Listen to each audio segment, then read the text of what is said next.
Not Jeremiah had a bullfrog, yes. We'd like to recognize our vets, our veterans. Yes. I forgot all about that. Everybody's been a vet, served in the military. Please take a stand for a moment. Come on, Pop, stand up. You know, we used to have Brother James in here, but he's not here. But you know, I and these other men here have been have served, and I just want to thank y'all for your service, and may God bless each and every one of you. Amen. You know, there are graveyards. A lot of people want to throw away their freedoms that graveyards are full of vets fought to keep because of a virus. You know, men went out and they saw friends and family blown up and killed and everything else that can happen in war. So that people could sit here and throw it away. That's what's said. Open your Bible up to Jeremiah chapter 7. We're going to be in verses 1 through 15. You know, a lot of people say we don't need to go in the Old Testament. Well, you know, Jesus said that the entire Bible is good for instruction and correction. And I want to read Jeremiah right here because I'm telling you right now, a lot of this is going on in the world today. And the reason why it's going on is because we now have a generation of people who call themselves Christians that do not know the Bible because they have not read it. And they haven't studied, and they don't believe it. It's hard for me to understand how someone can go through seminary and become a preacher and not believe the Bible. But I'm telling you, there are people out there who are leading large churches and small churches and medium churches that don't believe the Word. They're there trying to get a next stepping stone up to a bigger deal, to make more money. It's not a calling, it's a job. They're looking for a CEO position somewhere. And so we need to be careful. We need to listen to what Jeremiah tells us here in his words, that we, as God's children, need to be aware of. Let's read. This is the word that came to Jeremiah from the Lord. Stand in the gate of the house of the Lord, and there call out this word. Hear the word of the Lord, all ye people of Judah, who enter through these gates to worship the Lord. This is what the Lord of armies, the God of Israel, says. Correct your ways and your actions, and I will allow you to live in this place. Do not trust deceitful words chanting, this is the temple of the Lord, the temple of the Lord, the temple of the Lord. How many people have you seen on Facebook? Open the churches back up. Folks, the church has been wide open. That's me and you. The building's been closed, but the church has never been closed. But see, people have placed Christianity on a building instead on God.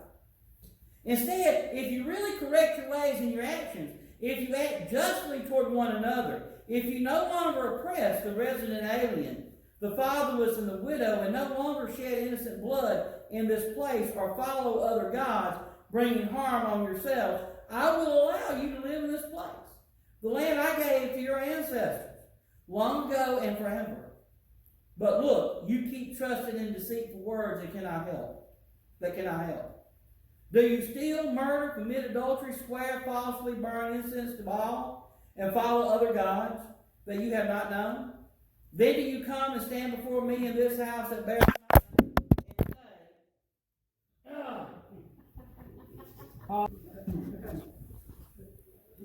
Sorry. All right. Bears my name. We are rescued so we can continue doing all these detestable acts. Has this house, which bear my name, become a den of robbers in your view? Yes, I too have seen it. This is the Lord's declaration. And I'm going to tell you right here and right now, folks, we are seeing it played out right here in our country. God gave our ancestors this country so we can have freedom to worship. And now we got people telling us this country was not founded on biblical principles.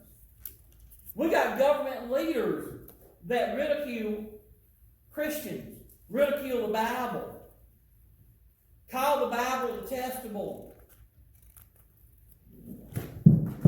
So, folks, we need to understand that we're seeing played out right here before our very eyes Jeremiah's declaration. We need to change our way. As a nation, God's people needs to come awake and quit playing at church and be in church. It's that simple. Because as you go through here, there are consequences. If God's people turns away from Him, He takes the land away.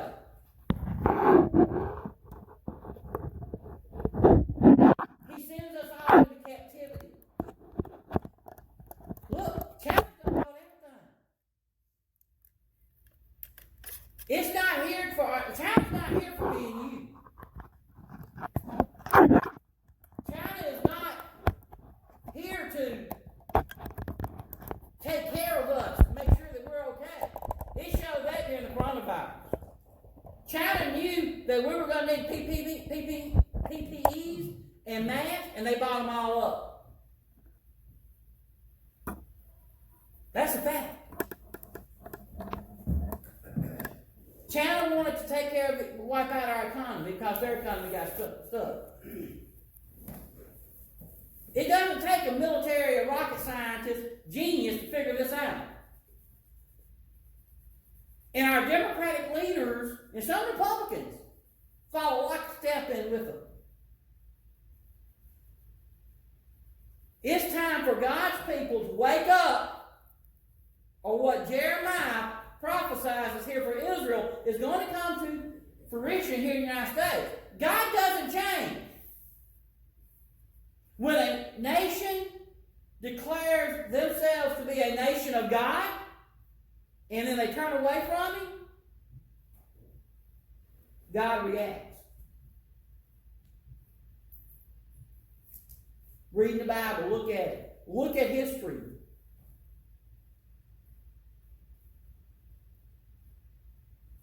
Great Britain, one of the most powerful nations in the world, was a Christian nation. And then they started turning away from God. Look at what happened. Hitler came along, took out Europe. God will give us what we desire if we let Him. God has given us warning. Don't believe false words and doctrines. It doesn't matter who it comes from. Don't believe it. Many people begin to believe in the building, in ritual, in tradition. But I'm here to tell you, those things don't save you. A building is a building. It is made out of wood and nails, brick, whatever. It is just a building. It cannot save you. It cannot physically get up and walk and come and save you. The church are those of us that are sitting in here that have gathered together. That is the church. A ritual cannot save you. Saying a prayer that some man wrote over and over again for asking for forgiveness. Lord, I sinned, and whip yourself with a whip. That ain't going to save you. What saves you is the faith and belief in Jesus Christ. That's what saves you. A tradition. It's the way it's always been done. That ain't going to save you. Who's to say that was the right way?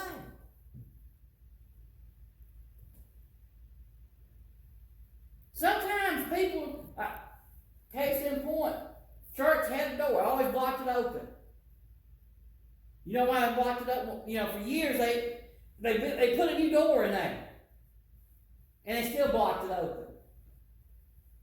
Finally, you got to arguing over a new door, have a new door, get another new door for the other side. And they said, well, we always block the door open. One old man back there said, well, the only reason why we blocked the door was because the other door wasn't hung right and it kept swinging open anyway. It kept swinging closed. And so we blocked it open so we get airflow. But it became a tradition. That's what you always did. Sometimes you have to look at why certain things are done. But a tradition doesn't save you. Only Jesus Christ. That's all that saves us. And we have to get that in our head so that we can tell other people the same thing. You know, one thing I always gets on my nerves, people say, well, I saved so-and-so. No, you didn't. No, you didn't. You didn't save nobody. You might have pointed them in the direction, but Jesus Christ did the work. Jesus Christ did the work. You know, a lot of people, well, I'm a member of so-and-so church. Well, who's the pastor there? And they ought to knock off some name and somebody say, well, he had been pastor there for 10 years. We've had 2 pastors since then. A lot of people depend on their name being on a church roll for salvation. You can have your name on 100 church rolls and it ain't going to save you. Only the belief in Jesus Christ will save you. And in this time, at this time, that is what we got to be telling people. That's what we've got to be going out into the community and telling people, look, the belief in a doctor is not going to save you.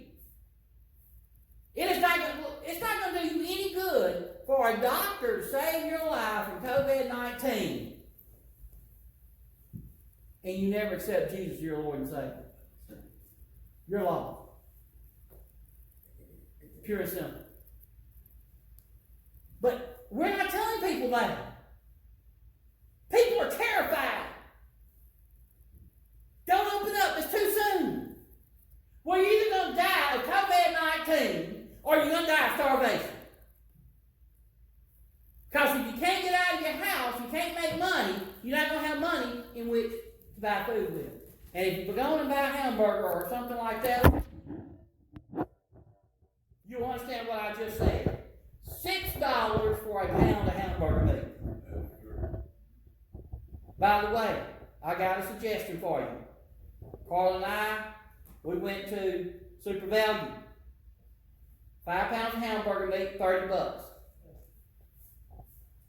2 spots down, you could buy 3 ribeye steaks for $19.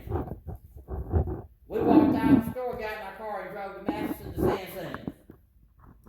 We bought a hamburger for $3.59 a pound. No, $3.69 a pound. So, that is something you might want to think about. Just put that out there right now. But the thing of it is, that grocery store ain't going to save you. See, we depend on man. Too many people depend on man for their salvation. We depend on what somebody else says we need to do. Here's what we need to depend on. My principal and I was talking the other day, when we go back to school, it's going to be mandatory to wear a mask. Everyone's school dress code.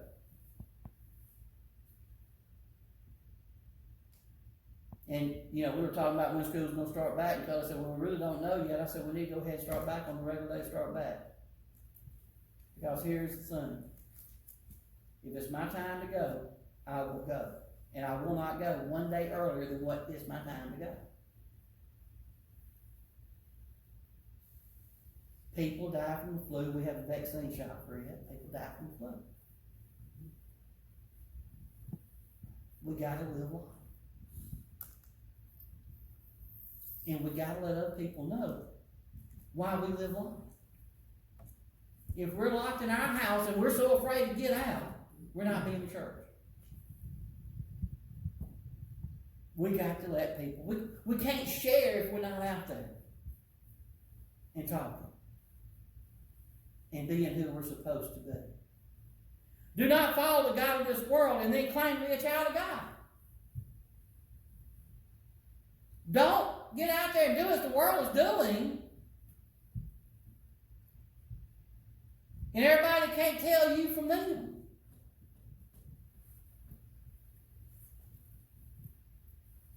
We got to be different.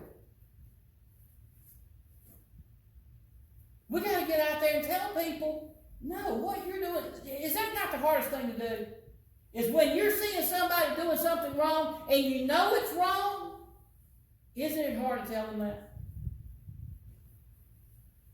Because we don't want to make them upset. We don't want to make them mad. But that's what we're supposed to do.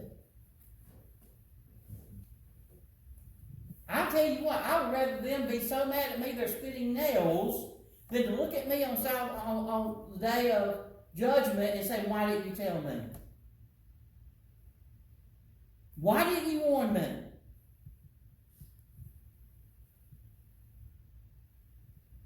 Because if they're mad at me now for telling them the truth on that day, I know I've done what God called me to do. I didn't fail.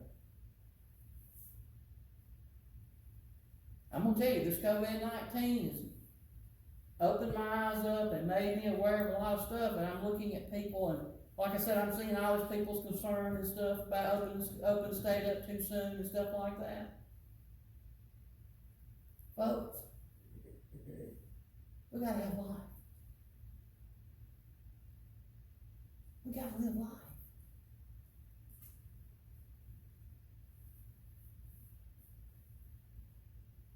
We should be shining right now.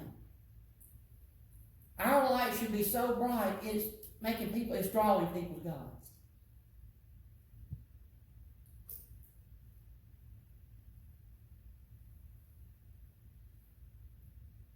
You've got an evangelical pastor that is giving the address at the opening of the new American Embassy in Jerusalem.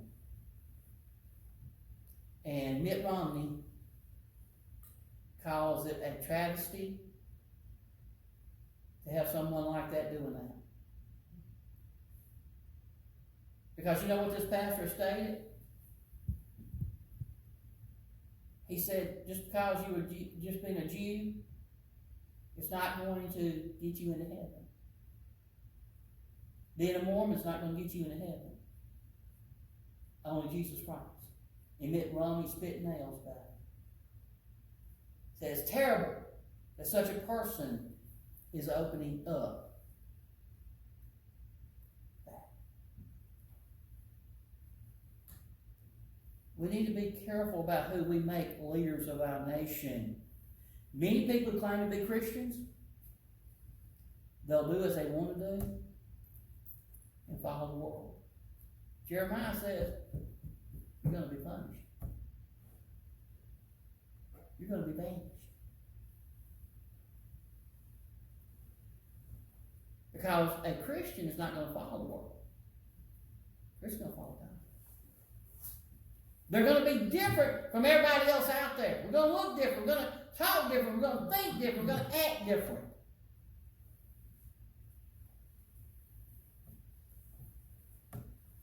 Do you know people who seek the things of this world? Are they ever happy? Do they ever have enough? Are they ever satisfied? Why would somebody want to be like that?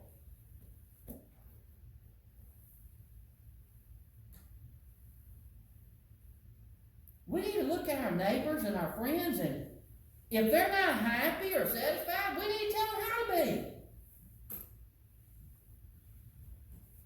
Not only through our words, but through our own actions. Sometimes we can talk to her blue in the face and it won't get through, but then when they see us living what we taught, it gets through. You know, some people have to be shown They can't hear. Some people are not auditory learners. Some people are vision learners, hands-on. And so that's how sometimes we have to be that example for them. Does it not concern us when God says He will banish those who put the world before Him? This is not me saying it. This is God saying what He's going to do. Those people who don't have faith in Him, who don't trust Him, who don't live for Him, this is what He's going to do. As I said when I started out the sermon, there are pastors that go to seminary that are not going there because God has called them. They're going there to get a degree, to get a doctorate, so they can get some big church and make thousands of dollars. And go play golf.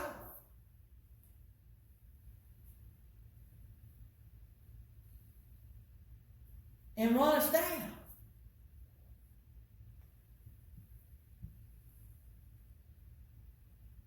And they do stepping stones.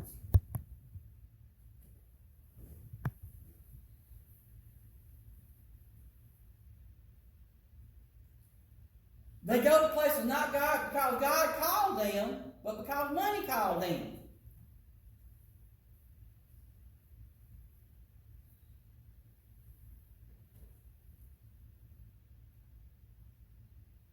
We need to start being careful about who we're listening to. It's dangerous to let the world sneak in. And it's easy for the world to get in. I think Satan thought that if I could just make them stay home for a little while, they'll forget about it. And the sad fact is, some people have done got out of the habit of coming to church. And they probably won't go back. But I really think that a lot of people realize what they have lost.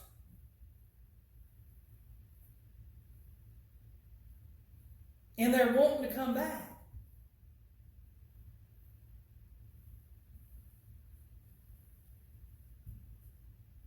And here's the kicker. If you look at some of these Democratic governors who have declared their churches in their states not to open their doors up, and if they do, they're going to arrest the pastor, and who all's there? Think about what I'm fixing to say. Let them get in charge of Congress and the president. And I guarantee you it won't be but just a few months before they be coming after it.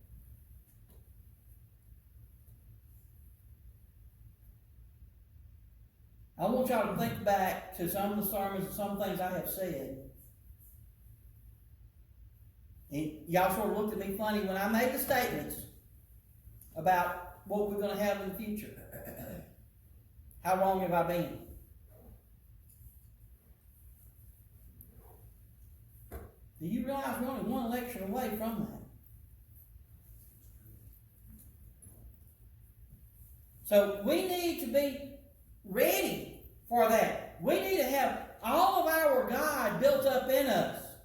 We don't need to be fooled by the world that says there's no such thing as God, because I'm going to tell you, that day is going to come when God is going to step out of heaven and He's going to step on this earth and it's going to rattle and roll. And I'd rather be standing behind Him than in front of Him. And we need to be warning people. Look, see, the thing of it is this. They don't have to accept God just because we told them about it. That has no concern for us. Our job, our duty, our responsibility is to warn them. Then it's on them. It's their choice. You can't make it for them. But we have to tell them. God is going to banish those who seek after this world. He's going to send them to hell. Well, excuse me, let me back up on that. He's not going to send them to hell. They're going to choose hell. They're going to send themselves to hell. You see, in this trial that's going to go on that day, God ain't going to have to say nothing. They're going to convict themselves.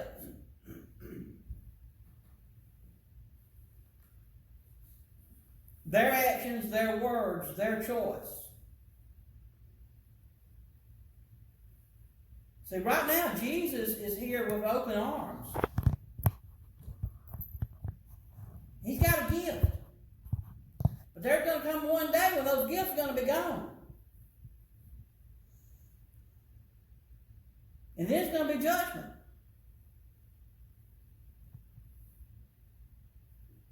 And that's what we need to tell people. We need to tell people, there's going to come a day you're going to have to face judgment, and you're going to be the one who have chosen where you're going.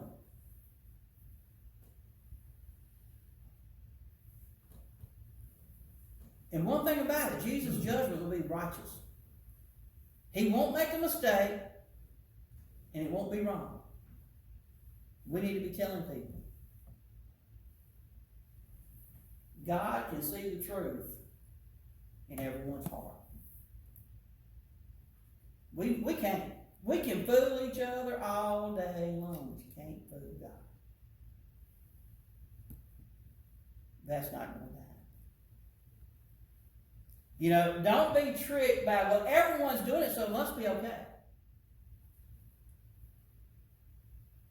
I'm going to tell you why. A lot of stuff what everyone's doing is not okay with God or with the law.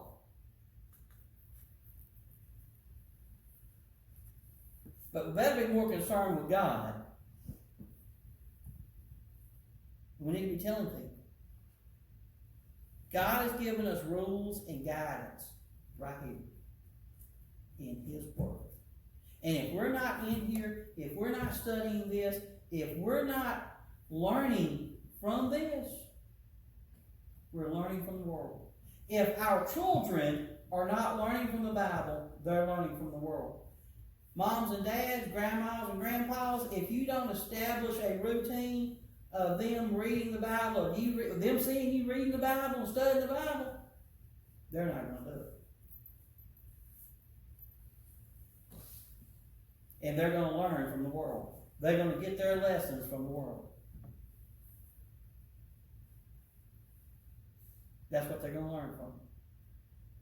If you don't believe me, they learn something, go to public school sometime. Or ain't public school, just go to school. See what they learn there. There's kids in 4th and 5th grade know a lot more about certain things than you would imagine.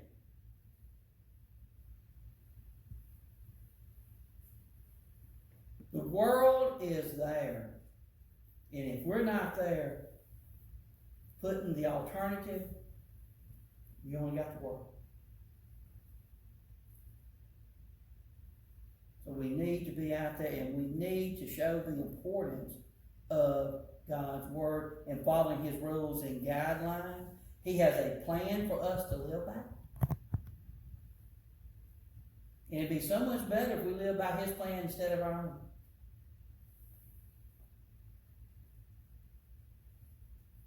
But too often we get off on our own plan. We're to be unique. We're to be different from the rest of this world. I always like to think about I'm the fish swimming upstream against everything else.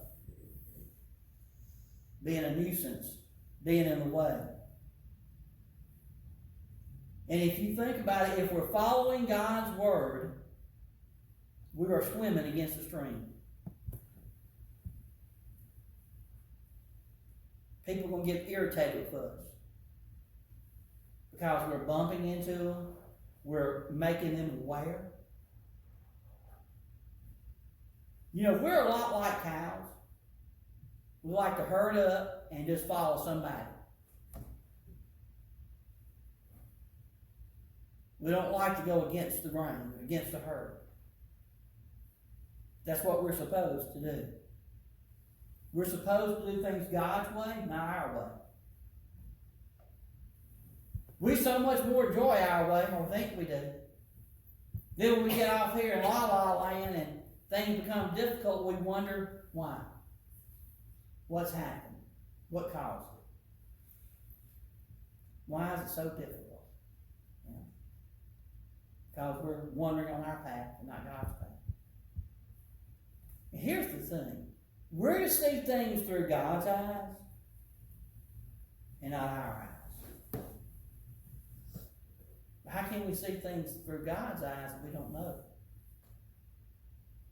God? Now, am I saying we're supposed to be perfect? Oh, Lord, no. We cannot be perfect. Not until we get that perfect body. But the more we learn, the more we depend on God. The more we become like Jesus. Yeah, we will fail. God knows that. That's why He gave us 1 John 1:9. But we'll try our best. And live for Him. This week, as we go through the week,